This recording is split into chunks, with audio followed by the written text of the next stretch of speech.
Hello guys, welcome to the first lesson of our course. I honestly don't know how long this is going to take, so before you go through this video, I want to strap in, get your water, get your pen, get your notepad, because we're going to cover the basic premise of the course. Now this is going to be one of the most important videos on the course, because this is an introduction into essentially, it's kind of like what's going on behind the veil. All right, that's the thought process when I was creating this, and I have structured this video intentionally because what I want to do is, because I know a bunch of you guys have gone through the institutional course already on YouTube, and honestly, for those of my students, because I've been doing this for years, for those of my students who've gone through the courses, I'm talking about ICT courses on YouTube, or they've been a part of the mentorship, they've gone about that the wrong way. And I want to use this course to kind of like correct their perception of price, and essentially explain my level of perception when it comes to price. And that starts with a change of belief and also a change of thought process. And I'm going to, by the end of this course, my objective is to switch up your thought process. So whenever you start to look at price, you're not looking at price from the perspective of patterns and candlesticks, just like everyone else, because that's what everyone else is doing. You're all doing patterns and candlesticks. I'm going to really explain institutional trading. And with the course, obviously this being the first video of the course, you're going to see a different side to what institutional trading actually is. Okay, so I'm going to walk you through all the different concepts and all the different ideas. And what I want you to do, just like we're going through the course, imagine you're going to school to become a doctor, and you're spending years, you're going through each lesson and each course and each year, beating up your repertoire to become a doctor. Eventually you do your practice, and then you are eligible after years to practice to be the doctor. That's the same thing here with this. Okay, it's gonna take a couple months to get through all the content and fully digest the content, but I promise you, once you're done with the content and you're upon the live sessions, before I do something, you are going to know why I'm doing something. Okay, so the course is a guideline in restructuring your understanding of the markets. It all starts with this video. Alright, so welcome to lesson 1 of the first module of the course, and today we're going to talk about, let's see, market efficiency paradigm. That's the first lesson we're going to talk about, and this is going to be one of the most important lessons we're going to discuss because that will influence the trajectory of the entire course. Okay, so this sets the pace for the rest of the content. All right.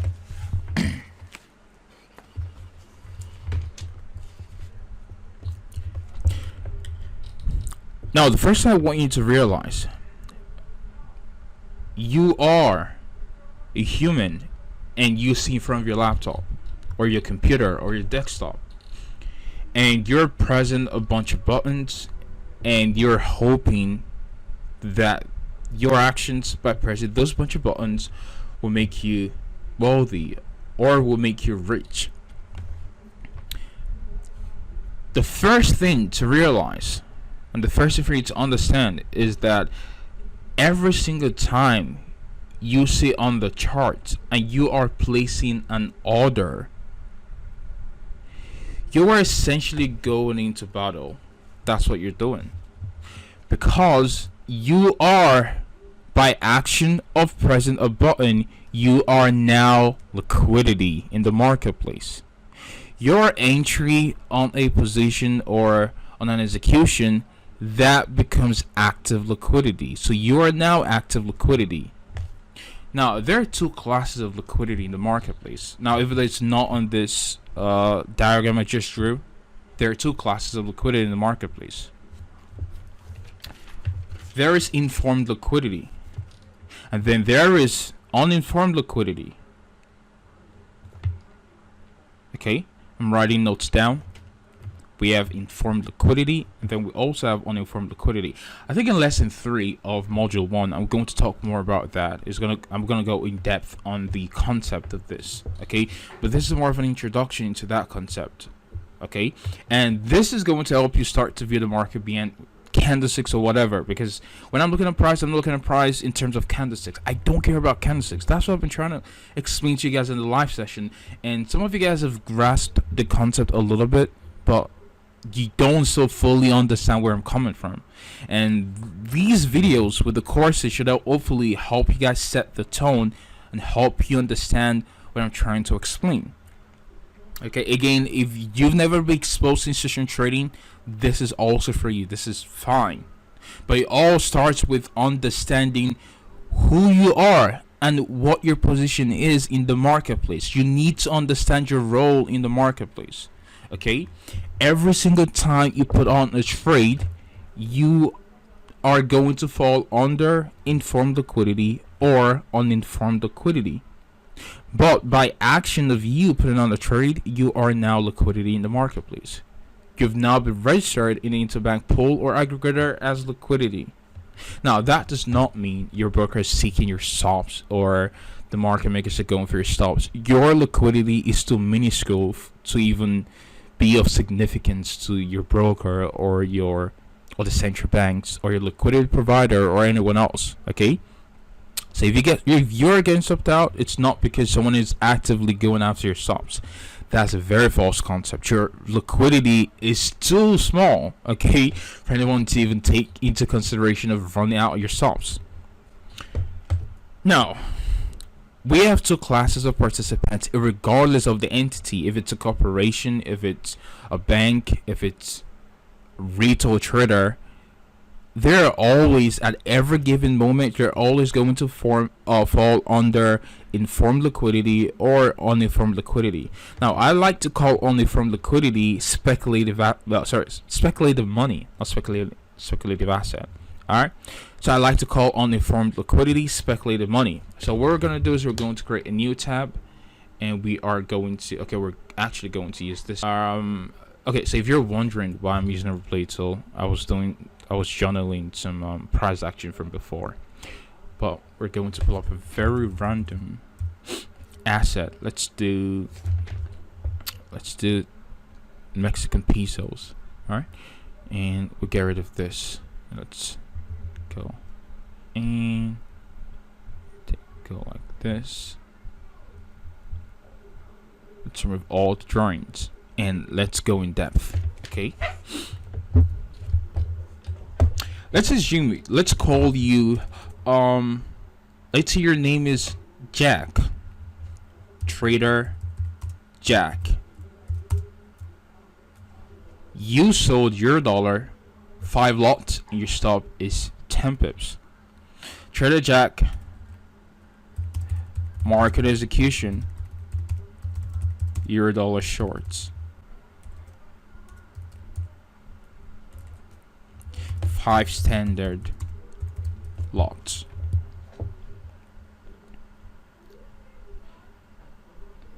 Trader Jack executes your dollar shorts with 5 standard lots. The command is placed into his broker, and we're gonna call that B-book broker. So let's just call that B-book broker, who accepts his order in the marketplace. Excuse me. Okay, so he places a trade, market execution, $0 shorts. B-book broker accepts the order. All right, and the price that Trader Jack is executing $0 shorts on is being fed to the broker by a liquidity provider. Okay, a liquidity provider, which is a bank which feeds liquidity to other entities. Okay, so this liquidity provider also feeds price to smaller investment banks, smaller commercial banks, okay, for FX transactions. Now, this liquidity provider, oh, actually made a typo right here. The liquidity provider is being fed price by interbank price feed. Making the connection. So just hold on. Okay, it's gonna make sense. I promise you, it's gonna make sense. It might sound boring, but it's going to get interesting. Definitely. Just hold on. All right. We call this interbank pool, and price is being fed to the interbank pool by the source. Now the question is, what's the source? Now here's the deal with this. Alright, so I'm gonna make this larger in letter. This is the source. The source feeds price to the interbank pool. Liquidity provider collects price for the interbank pool and feeds that price to investment banks and also commercial banks, and also your big book broker, who is feeding price to your MT4 in which you're placing an execution on. That's how it goes. Now, everyone to the left of this, okay, everyone to the left of this, they're all uninformed money. They're all uninformed money. The guys at JP Morgan, the guys at Goldman Sachs, they're all uninformed money. Now, they could be profitable, of course. I'm not saying they cannot be profitable, but they're all uninformed money because they don't control price. They don't move price. This is informed money, the source. Now, it might sound corny or it might sound bold when I say what you're learning is beyond this. It's beyond JP Morgan boys, or it's beyond the Goldman Sachs boys, or it's beyond your liquidity provider's knowledge. They don't know about this. Now, the reason why I'm saying this is because years ago when I started out trading, and I don't want to segue a lot, but let me just give you a very short backstory into my own experience with trading. So when I started out trading, I was learning patterns, and I was learning trend lines, and I was learning EMAs or retests, and the trend line breaks and head and shoulders and double bottoms, and all those different classic retail textbook knowledge or information, right? And I was losing money just like everyone else, and I was thinking to myself, I'm like, this does not make sense that a global market, okay, we're talking about euro dollar, you're dealing with the actual currency of European nations and also the United States. Does it make sense that it's going to move based off of trend lines, or based off of a bunch of lines, or based off of order blocks or fair value gap? Does it make sense? Think. Does it make sense? Do you think $1 trillion market is being priced due to your indicators, or it's being priced to your lines? That is a very bold assumption. That is an extremely bold assumption. Extremely bold assumption. Thinking that your lines are the ones moving the market, or your indicators are the ones moving the market, or your EMAs are the ones moving the market.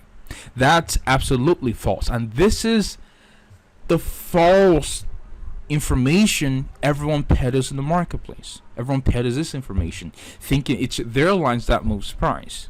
And so they go into trading, forcing a narrative in price, instead of being reactive to market information, which is what you see me do on the live sessions. Again, this should set the tone for your approach to trading. And that's what I'm explaining here. So these people are so arrogant because they think their support, their resistance, that's what moves price. Their lines, that's what moves price. And one fun example I like to do is, let's go to a random chart. Alright, so this is no chart. Let's do this instead. Alright, I'm gonna go and let's pull up any random chart. Let's use USAMXN for example. Alright, Very random chart. I've never traded before. Okay. What I'm going to do is I'm going to take this all the way to the left, and I'm going to draw a bunch of lines. Oh, sorry. A bunch of lines. Without even seeing price action, I'll go to the daily time frame. And I'll also do the same thing too. Alright. It's a daily time frame. I'll zoom in a little bit, and then inside this daily candle, I'll draw a bunch of lines. A bunch of lines. A bunch of lines. A bunch of lines. Oh, sorry. A bunch of lines. Now let's go into lower time frame and see if the market respects any of those lines there. See? That's resistance. That's resistance. That's support. That's resistance. This is support. Alright, so let's get rid of all of this. Alright, so that's the main lines. A small area. So let's go back. That's support. Resistance. Look at this here. Look at this here. Again, these were all random lines just pulled up without even knowing what the market did. And you can see how the market is reacting there.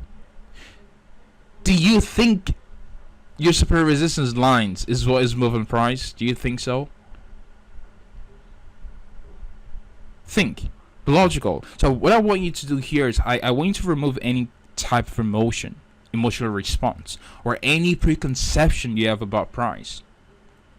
Okay? And try to consider what I'm saying from a logical standpoint.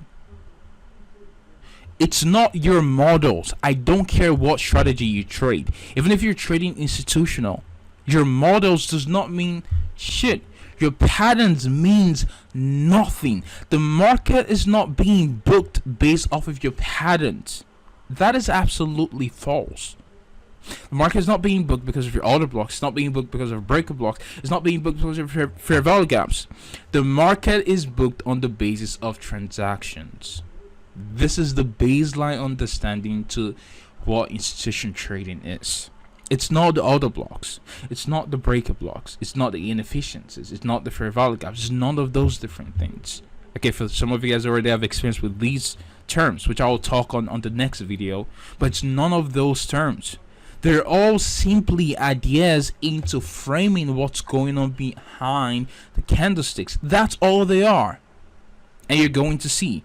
Order blocks, it's just an idea. It's not really a hard-on level that the market will straight up into and sell off as a bear shutter block. Okay, so that's how you need to start viewing the marketplace. You need to start viewing the marketplace in terms of liquidity and transactions. Alright, let's go back to our diagram and let's continue this. Everyone to the left of this, they're all on in front money. The right is in front money. Now the question is, who is the source? And that is the central banks. They are the source. And our goal here, all the ideas we're going to communicate, all the concepts we're going to communicate, is to try to match as close as possible, as can be, to what the source is. Our goal is to try to mirror what the source is doing. That's the goal. So all the ideas and concepts, they're simply a means to convey what is going on behind the scenes, which everyone is not privy to, but we are conceptually.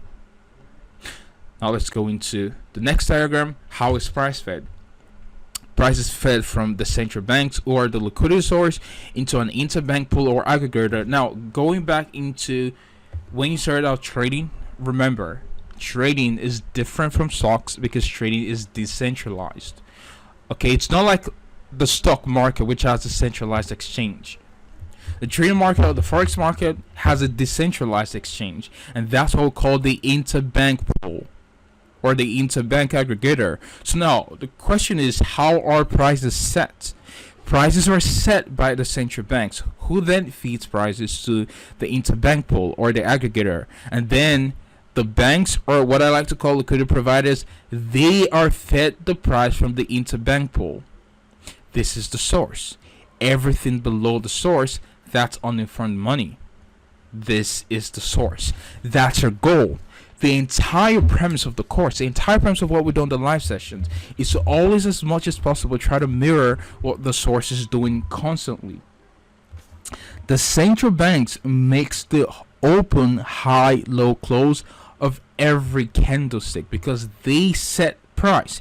Price is 100% controlled